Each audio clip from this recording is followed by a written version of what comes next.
Rhea, meron, Rhea.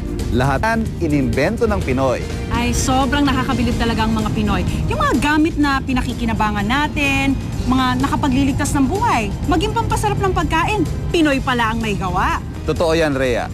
Kahanga-hanga raw talaga ang tinik ng mga Pinoy pagdating sa paglikha. Ang mga imbensyon ng Pinoy, ibang level na. Ang iba, pang world class pa.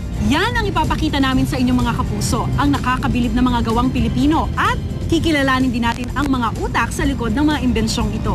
Sama-sama tayong mamangha, sama-sama tayong humanga sa mga kapuso nating nangahas na lumikha. Ngayong gabi, ipagmalaki natin ang Galing na 100% Pinoy!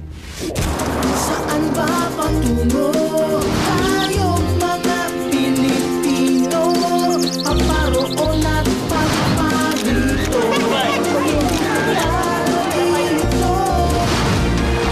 Masayahin natin sa Pilipino.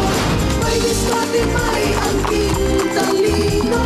Saan lumang panahon siya'y matatag at maaasahan. Mapagbigay sa nangailangan. Yan ang tunay na Pinoy. 100% Pinoy. Ika nga, necessity is the mother of all invention. Lahat ng ating nililikha, dala raw ng pangangailangan.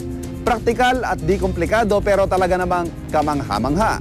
Silipin natin ang mga imbensyong tiyak. Pinoy lang ang makakaisip at makakagawa. Pinoy Henyo. Ano sa tingin mo ang pinakamagandang invention ever? Cellphone. Maybe telephone. It made the world smaller through communication.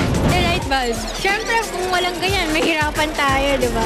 I think it's the washing machine because I don't have to wash. Bawat imbensyon, maliit man o malaki, madalas ay ginagawa raw upang magpadali at magpagaan ng buhay natin.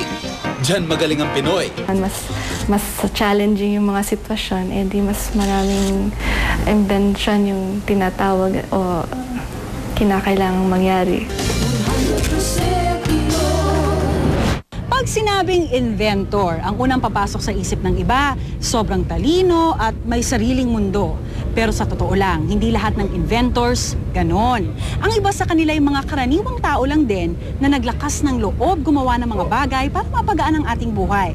Kaya halina't silipin natin ang mundo ng mga Pinoy inventors at kilalanin ang mga mukha sa likod ng kanilang mga gawa.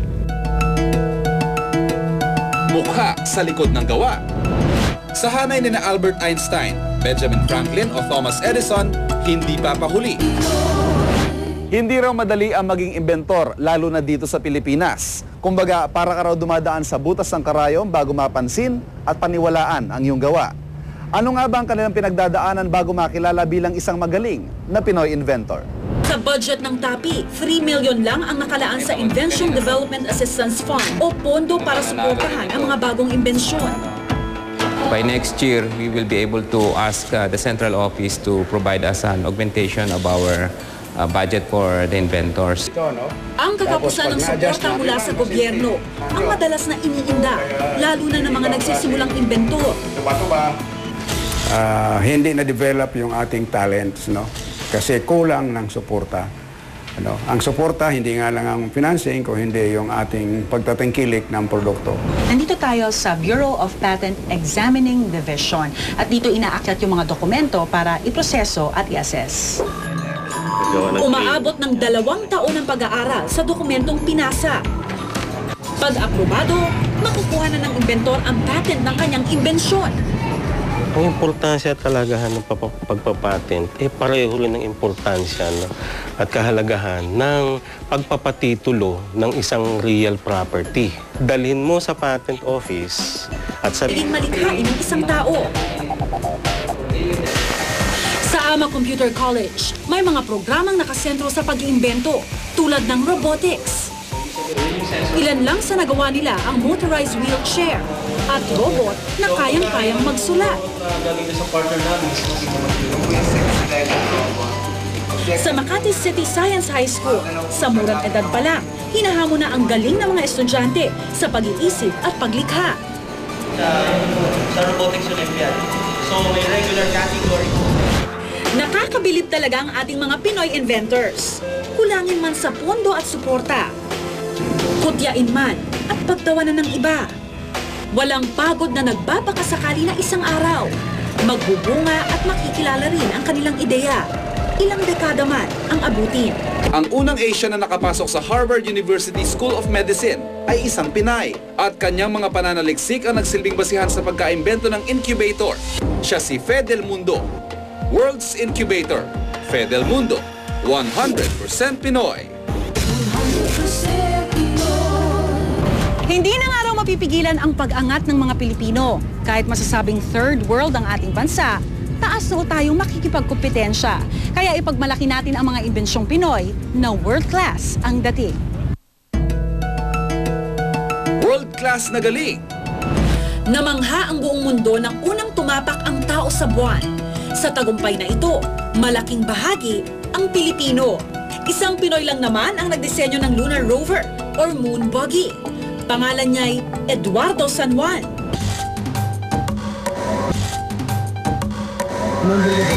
Ang bumbilyang ito, pundido na. Dahil hindi na magagamit, pwede nang i-dispatch siya. Pero para kay Glenn Castillo, pwede pa ito. Gamit ang Rejuvenator Plus na kanyang inimbento, ang pundido ng bumbilya kaya pang umilaw muli. Pinapagana kasi nito ang phosphorus sa bumbilya. Ito ang kemikal na nagpapailaw. O, diba? Ilaw na hindi napupundi. Tipid sa budget, kaya siguradong kakagatin ito ng mga Pilipino. Re-engineer namin yung system niya na hindi mo na kailangan ng yung coil na yon. So isisindi siya ng kasi katulad ng bago. At hindi lang ito ang inimbento ni Glenn. Sa mga taong malilimutin na minsang nakakaligtaang patayin ang appliances, isang pindot lang, voila! Kaya nang mapatay o sindi ang mga gamit sa bahay.